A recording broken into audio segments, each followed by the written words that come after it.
Episode के starting में हमें किसी के चलने की आवाज आती है और साथ ही हमें उनके पैरों को दिखाया जाता है, जो कि और कोई नहीं हमारा फॉर्जर और वो एल्फ थी। वो दोनों ही उस जगह से बाहर जाने की कोशिश कर रहे थे, पर तभी वो एल्फ फॉर्जर से कहती है, तुम्हारा शुक्रिया मुझे बचाने के लिए। मुझे तो ये भी नहीं पता आखिर तुमने मुझे बचाया ही क्यों है, जबकि हम एक दूसरे से एक बार भी नहीं मिले हैं। इस पर फॉर्जर कहता है, मैं वैसे ही वहाँ खड़े खड़े सब कुछ होते हुए तो नहीं देख सकता था, इसलिए तुम्हें चिंता करने की जरूरत नहीं है। पर तभी वो अपने मन में सोचता है, ये बाहर से तो अपने आप को इतना टफ दिखाने की कोशिश कर रही है, पर ये अंदर से तो बिल्कुल ही कमजोर हो चुकी है, क्योंकि इसके बॉडी के अंदर पॉइजन है। इस वजह से इसे बहुत ज्यादा प्रॉब्लम का सामना करना पड़ रहा होगा, पर मैंने इसको कुछ हद तक हील कर दिया है, जिस वजह से ये इतना तो सहन कर सकती है। लेकिन जो भी हो, एक एल्फ का इस तरह से इस जैसी जगह पर होना सच में ही अजीब है। और तो और ये एडवेंचरर हंटर्स द्वारा पकड़ी जा चुकी है। आखिरकार इसके ऐसे होने के पीछे क्या बैक स्टोरी रही होगी।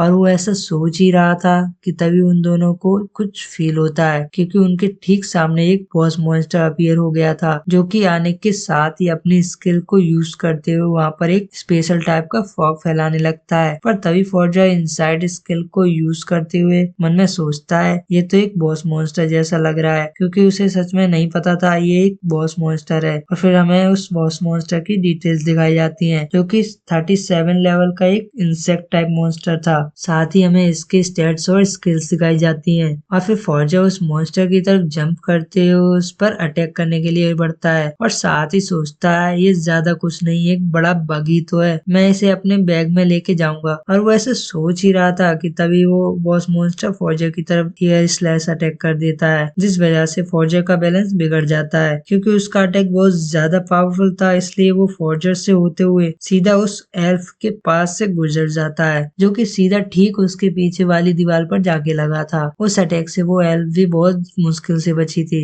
और फिर सीन शिफ्ट होकर फॉर्जर को दिखाया जाता है, जो कि पीछे मुड़ते हुए उससे पूछता है, क्या तुम ठीक हो? तो इस पे वो एल्फ भी हाँ में जवाब देती है। तो फिर सामने की तरफ देख के सोचता है, ये मॉन्स्टर इतना भी इजी नहीं होने वाला है, क्योंकि इसने स्टार्टिंग से ही अपनी पावर को शो करते हुए डराने की कोशिश कर रहा है। तो फिर ठीक है, मैं भी अपनी रियल स्किल्स दिखाऊंगा। अगर तुम सोच रहे हो कि तुम्हें कोई नहीं छू सकता सिर्फ इसलिए कि तुम हवा में हो, तो फिर ठीक है, अब तुम इसे चखो। ऐसा बोलते ही वो अपनी स्किल का यूज करते हुए उस पे एयर स्लैशेस से अटैक करने लगता है, जिस वजह से उसके बॉडी पर जगह जगह कट लग जाते हैं और साथ ही उसका ब्लड लॉस भी हो जाता है। तो उस मॉन्स्टर के पसीने छूटने लगते हैं। तभी अपनी सेकंड स्किल पैरालाइज पॉइजन का यूज कर देता है, लेकिन फॉर्जर को तो उससे घंटा फर्क नहीं पड़ने वाला था। वो तो बिल्कुल ही चिल खड़ा हुआ सिर्फ उसी की तरफ देखने जा रहा था, और फिर स्माइल के साथ बोलता है, सॉरी लेकिन ये मुझ पे काम नहीं करेगा। पर वो कुछ सोच के शॉक हो जाता है, क्योंकि ये स्किल उस पे तो काम नहीं करती, पर उस एल्फ का क्या वो इसे हैंडल भी कर पाएगी? उसके ऐसा सोचने की देरी थी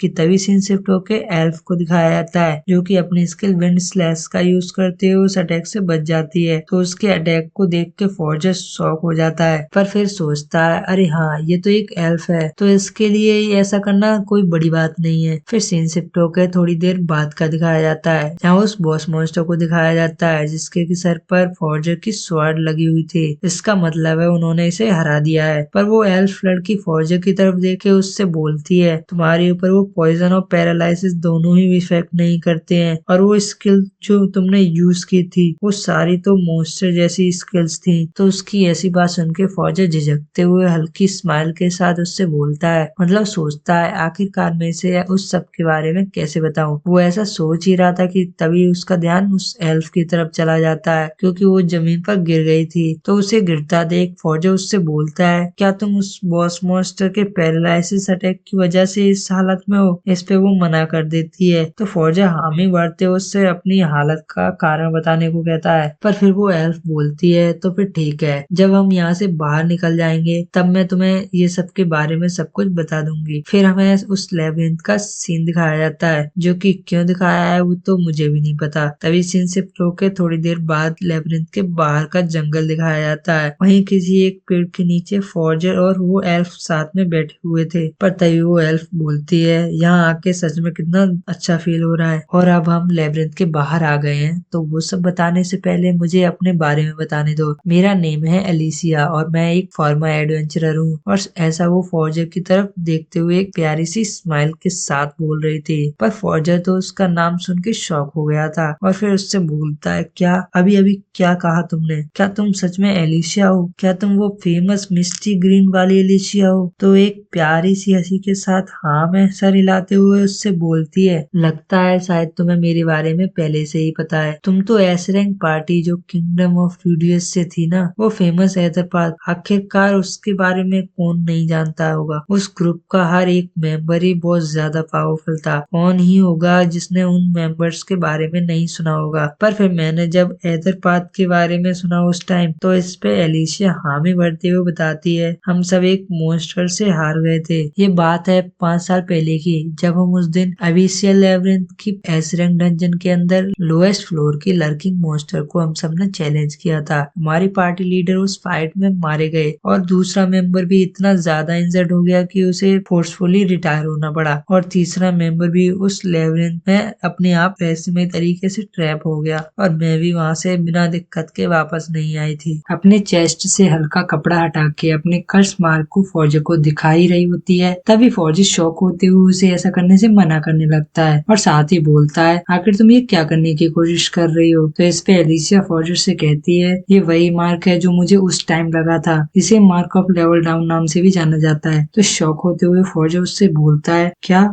क्या कहा तुमने? Level down? आखिर ये क्या चीज है? मैंने आज तक ऐसा कुछ नहीं सुना है। तो एलिशिया भी अपने उस कर्स मार्क को छिपाते हुए फॉर्जर से कहती है, मैंने भी इस बारे में कभी नहीं सुना था, पर जब से मेरे साथ ऐसा हुआ है तब से मुझे पता चल गया है कि ऐसी भी कोई चीज होती है। मैंने हर वो चीज ट्राई की जिस वजह से ये मार्क जा सके, पर हर बार की कोशिश के बाद मैं स्लो होती गई, क्योंकि मुझे समझ आ गया था इसे हटाने का कोई और ऑप्शन नहीं है। पर इसी बीच वो इविल हंटर्स को मेरे इस कर्स के बारे में पता चल गया। फिर वो सब ने इस कर्ज का फायदा उठाते हुए मुझसे प्रॉफिट करने की सोची और फिर मेरा पीछा करने लग गए। तो फिर मैं उन्हें अपने करंट लेवल के साथ कैसे बीट कर सकती थी? बाकी आगे की कहानी तो जानते ही हो कि मेरे साथ क्या हुआ। अगर मेरे लेवल ऐसे ही धीरे धीरे करके 0 तक आ गए तो मैं मारी जाऊंगी, फिर चाहे जो रास्ता हो। इस वजह से लेकिन फिर भी मैं उनका खिलौना नहीं बनना चाहती थी, यानी उन इविल हंटर्स का टेस्ट सब्जेक्ट नहीं बनना चाहती थी। बाकी तुम खुद समझ जाओ। और वो ये सब दुखी होते हुए बोल रही थी और वो कुछ और बोलने वाली ही थी कि तभी सीन शिफ्ट होकर फौजे को दिखाया जाता है, जो कि एलिशिया की सैड स्टोरी सुन के अपने ख्यालों में डूब गया था। परेशान होते हुए कुछ बोलने वाला ही था कि तभी वो कुछ सोच के शॉक हो गया था, पर अपने आप को संभालते हुए एलिशिया की तरफ देख के बोलता है, सुनो एलिशिया, मुझे लगता है मैं तुम्हारी मदद कर सकता हूँ। ऐसा बोलते ही अपने पॉकेट से वो गिल्ड से मिला हुआ एडवेंचर टोकन निकालने लगता है। साथ ही उसमें सेक्रीफाइस स्किल को देख के अपने मन ही मन सोचता है, हाँ यही वो स्किल है जिस बारे में मैं सोच रहा हूँ। इस स्किल के हिसाब से जो टारगेट को मैंने चूज किया होगा उस पर लगे अटैक्स और स्टेटस एलिमेंट जैसी चीजें भी मैं खुद पर ले सकता हूँ। हाँ यही वो चीज है जो मैं ट्राई करना चाहता हूँ। फिर थोड़ी देर बाद का सीन दिखाया जाता है जब फौजी दिखाया जाता है जो कि बोल रहा था, अगर तुम्हें ठीक लगे तो क्या मैं तुम्हारे ऊपर ये स्किल यूज कर सकता हूँ? पर एलिशिया के फेस को देख के कहीं से भी नहीं लग रहा है कि उसे कुछ समझ भी आ रहा है, लेकिन फिर भी कुछ देर सोचने के बाद वो हाँ कर देती है। तो फिर सीन शिफ्ट होकर फौजी के हाथ को दिखाया जाता है जो कि एलिशिया के कंधे पर रखते हुए अपनी स्किल को एक्टिवेट कर देता है। पर वहीं एलिशिया तो इस स्किल को देख के शॉक ही हो गई थी।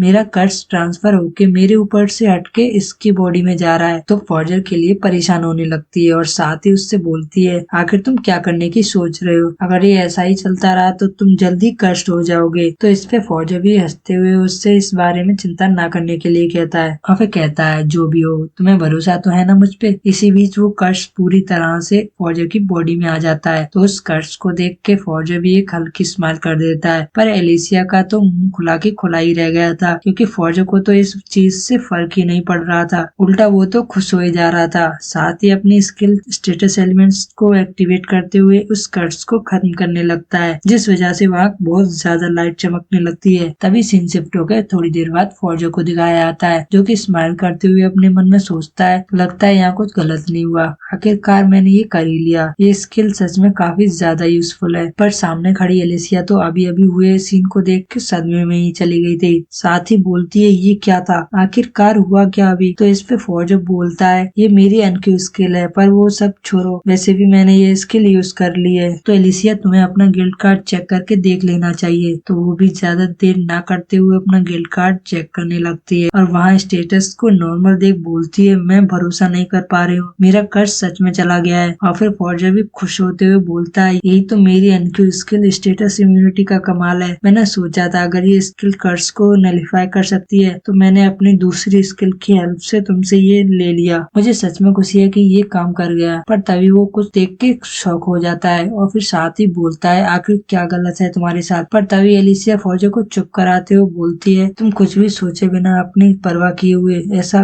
कैसे कर सकते हो? किसी से एक बार मिले हो सिर्फ इसलिए? पर जो भी हो, तुम्हारा बहुत बहुत शुक्रिया मेरी मदद करने के लिए। और ऐसा बोल रोते हुए एक प्यारी सी स्माइल के साथ बोल रही थी। तो फौजिया भी उसकी तरफ देख के एक हल्की सी स्माइल कर देता है, साथ ही उससे सहारा देते हुए उससे बोलता है, तुम्हें यह सब के बारे में नहीं बोलना चाहिए। और उसके ऐसा बोलते ही ये एपिसोड भी यहीं पर एंड हो जाता है। हाँ, पता है ये एपिसोड कुछ ज्यादा ही छोटा हो गया है, पर किसी जरूरी काम आ जाने की वजह से मुझे ये बीच में ही रोकना पड़ रहा है। अगली बार मैं थोड़ा बड़ा एपिसोड लाने की कोशिश करूंगा। अगर आपको ये सीरीज पसंद आ रही है तो लाइक सब्सक्राइब करना मत भूलना। तो मिलते हैं नेक्स्ट एपिसोड में।